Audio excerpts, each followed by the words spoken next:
Hi hello ನಮಸ್ತೆ welcome back to my channel. ಇವತ್ತಿನ ವಿಡಿಯೋದಲ್ಲಿ ಇದು ನನ್ನ ಫಸ್ಟ್ ವಿಡಿಯೋ. ತುಂಬ ಇಂಟ್ರೆಸ್ಟ್ ಆಗಿರುತ್ತೆ, ತುಂಬ ಯೂಸ್ಫುಲ್ ಆಗುವಂಥ ವೀಡಿಯೋಸು ನನ್ನ ಯೂಟ್ಯೂಬ್ ಚಾನಲಲ್ಲಿ ಹಾಕ್ತೀನಿ. ವೀಡಿಯೋಸ್ನ ಲೈಕ್ ಮಾಡಿ, ಶೇರ್ ಮಾಡಿ, ಸಬ್ಸ್ಕ್ರೈಬ್ ಮಾಡಿ. ಬನ್ನಿ ವಿಡಿಯೋನ ಸ್ಟಾರ್ಟ್ ಮಾಡೋಣ. ನೋಡಿ, ಇವಾಗ ಎಲ್ಲರ ಮನೆಯಲ್ಲೂ ಸಾಮಾನ್ಯವಾಗಿ ನೊಣಗಳು ಇದ್ದೇ ಇರುತ್ತೆ. ಅದಕ್ಕೆ ಏನಾದರೂ ಒಂದು ಟಿಪ್ಸ್ನ ಯೂಸ್ ಮಾಡಲೇಬೇಕಲ್ವ. ಇವಾಗ ನಾನು 3 ಟಿಪ್ಸ್ನ ಈ ವಿಡಿಯೋದಲ್ಲಿ ತಿಳಿಸ್ಕೊಡ್ತೀನಿ. ಇದಂತೂ ತುಂಬಾ ಯೂಸ್ಫುಲ್ ಆಗುತ್ತೆ. ನೀವೇ ಆಶ್ಚರ್ಯ ಪಡ್ತೀನ ಇಷ್ಟೊಂದು ಚೆನ್ನಾಗಿ ಯೂಸ್ಫುಲ್ ಆಯಿತಾ ಅಂತ. ಈಗ ಅದಕ್ಕೆ ನಾವು ಒಂದು ಕಪ್ಪಲ್ಲಿ 1 ಕಪ್ ಆಗುವಷ್ಟು, ಇಲ್ಲಾಂದರೆ 1 ಗ್ಲಾಸ್ ಆಗುವಷ್ಟು ನೀರನ್ನು ತಗೊಂಡು ಅದಕ್ಕೆ ಒಂದಾಗಲಿ ಒಂದೆರಡಾಗಲಿ ಸ್ಪೂನಷ್ಟು ಸಾಲ್ಟ್ ಉಪ್ಪನ್ನು ಹಾಕ್ಕೊಂಡು ಈ ಥರ ಚೆನ್ನಾಗಿ ಅದು ಕರಗೋವರೆಗೂ ಚೆನ್ನಾಗಿ ಈ ಥರ ಚೆನ್ನಾಗಿ ಮಿಕ್ಸ್ ಮಾಡ್ಕೋಬೇಕು. ಆದಷ್ಟು ಕೋಲ್ಡ್ ವಾಟ್ರನ್ನೇ ಯೂಸ್ ಮಾಡಿ, ಹಾಟ್ ವಾಟ್ರ್ ಏನು ಬೇಕಾಗಿಲ್ಲ. ಇದನ್ನು ಚೆನ್ನಾಗಿ ಮಿಕ್ಸ್ ಮಾಡಿಬಿಟ್ಟು ಒಂದು 5 ನಿಮಿಷ.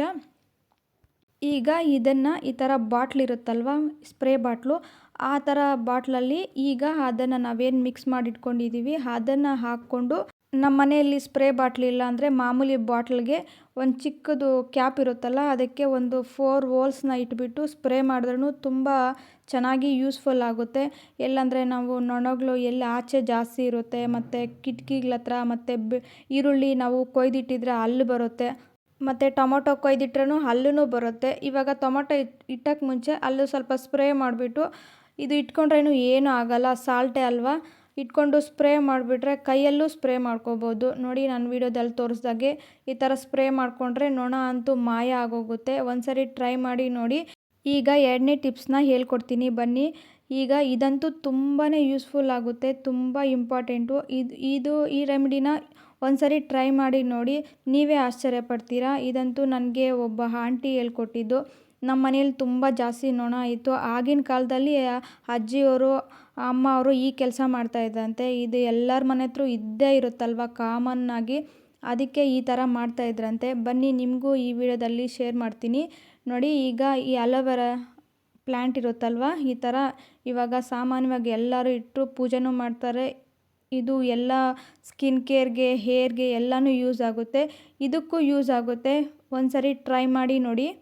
ಈಗ ಒಂದು ಅಲೋವೆರಾ ರೆಂಬೆನ ತೊಗೊಂಬಂದು ಈ ಥರ 4 ಭಾಗ ಥರ ಕಟ್ ಮಾಡ್ಕೊಳ್ಳಿ, ನಾನು ವೀಡಿಯೋದಲ್ಲಿ ತೋರಿಸ್ದಾಗೆ. ಈಗ ಇದನ್ನು ಒಂದೊಂದಾಗಿ ಈ ಥರ ತೊಗೊಂಬಂದು, ಇವಾಗ ಈ ಥರ ಕಟ್ ಮಾಡ್ಕೊಂಡಿರೋದನ್ನ ಒಂದೊಂದಾಗಿ ಇದು ಫಸ್ಟ್ದಾಗಿ ವಿಂಡೋಸ್ ಹತ್ರನೇ ಇಡಿ. ಆದಷ್ಟು ಅಲ್ಲಿಂದನೇ ಬರೋದು, ಆ ವಿಂಡೋಸು ಕಿಟಕಿಗಳ ಹತ್ರದಿಂದನೇ ಬರೋದು. ನೋಡಿ, ನಾನು ವೀಡಿಯೋದಲ್ಲಿ ತೋರಿಸ್ದಾಗೆ ಆ ಥರ ಇಟ್ಬಿಟ್ರೆ ನೊಣ ಅಂತೂ ಮಾಯ ಆಗೋಗುತ್ತೆ. ಮತ್ತು ಈರುಳ್ಳಿ ಹತ್ರನೂ ಕಾಮನ್ನಾಗಿ ಈರುಳ್ಳಿ ಹತ್ರನೂ ಇರುತ್ತೆ, ಟೊಮೊಟೊ ನಾವು ಕೊಯ್ದಿಟ್ರೂ ಅಲ್ಲಿನೂ ಇರುತ್ತೆ. ಆದಷ್ಟು ಒಂದು ಈರುಳ್ಳಿನೂ ಕೆಟ್ಟೋಗಿದ್ರೂ ಅಲ್ಲೇ ಬಂದು ಟಕ್ ಅಂತ ಸೇರ್ಕೊಂಡ್ಬಿಡುತ್ತೆ. ಈಗ ನೋಡಿ, ನಾನು ಬನಾನ ಇಟ್ಟಿದ್ದೀನಿ, ಅಲ್ಲಿ ಬಂದು ಸೇರಿಕೊಂಡಿದೆ. ಇವಾಗ ನಿಮಗೂ ಯೂಸ್ಫುಲ್ ಆಗಲಿ ಅಂತ ನಾನು ವೀಡಿಯೋದಲ್ಲಿ ತೋರಿಸ್ತಾ ಇದ್ದೀನಿ. ಅಲ್ಲಿಟ್ರೆ ಅಂತೂ ಮಾಯ ಆಗೋಗುತ್ತೆ. ಈ ವಿಡಿಯೋ ನಿಮಗೆ ಯೂಸ್ಫುಲ್ ಆಗುತ್ತೆ ಅಂದ್ಕೊತೀನಿ. ಒಂದ್ಸರಿ ಟ್ರೈ ಮಾಡಿ ನೋಡಿ. ಈಗ 3ನೇ ಟಿಪ್ಸ್ನ ತೋರಿಸ್ಕೊಡ್ತೀನಿ. ಇದು ತುಂಬಾ ಯೂಸ್ಫುಲ್ ಆಗುತ್ತೆ. ಒಂದ್ಸರಿ ಟ್ರೈ ಮಾಡಿ ನೋಡಿ. ಈಗ ಈ ಥರ ನಿಂಬೆಹಣ್ಣು ಒಂದು ಹಸಿದು ಈ ಥರ ಚೆನ್ನಾಗಿರೋದು ತಗೊಳ್ಳಿ. ಈಗ ಇದನ್ನು ಈ ಥರ ಚೆನ್ನಾಗಿ ಕಟ್ ಮಾಡಿಕೊಂಡು 2 ಭಾಗ ಥರ ಕಟ್ ಮಾಡಿಕೊಂಡು, ಅದಕ್ಕೆ ಈ ಥರ ಏನಾದರೂ ಚಿಕ್ಕದು ಇದಿರುತ್ತಲ್ಲ ಅದನ್ನು ತೆಗೆದು ಬಿಸಾಕ್ಬಿಡಿ. ಈಗ ಒಂದು 5-6 ಈ ಥರ ಲವಂಗನ ತಗೊಂಡು ಅದರಲ್ಲಿ ಚುಚ್ಚೋದ್ರಿಂದ ನೊಣಗಳಂತೂ ಆ ಸ್ಮೆಲ್ಗೆ, ಲವಂಗ ಸ್ಮೆಲ್ಗೆ ಮತ್ತು ನಿಂಬೆಹಣ್ಣು ಸ್ಮೆಲ್ಗೆ ಮಾಯ ಅಂತೂ ಆಗೋಗುತ್ತೆ. ಇದನ್ನು ನಾವು ಡಸ್ಟ್ಬಿನ್ ಇಡ್ತೀವಲ್ವ, ಅದರಲ್ಲಿ ಏನೋ ಒಂದು ನಾವು ವಸ್ತು ಹಾಕಿರ್ತೀವಿ, ಅಲ್ಲಿ ನೊಣಗಳಂತೂ ಕಾಮನ್ನಾಗಿ ಬಂದೇ ಬರುತ್ತೆ. ಅಲ್ಲಿ ಇಡ್ಬೋದು. ತುಂಬ ಯೂಸ್ಫುಲ್ ಆಗುತ್ತೆ. ಒಮ್ಮೆ ಟ್ರೈ ಮಾಡಿ ನೋಡಿ. ಈ ವಿಡಿಯೋ ನಿಮಗೆ ಸ್ವಲ್ಪನಾದರೂ ಇಷ್ಟ ಆದರೆ ಪ್ಲೀಸ್ ಒಂದು ಲೈಕ್ ಮಾಡಿ, ಶೇರ್ ಮಾಡಿ, ಸಬ್ಸ್ಕ್ರೈಬ್ ಮಾಡಿ.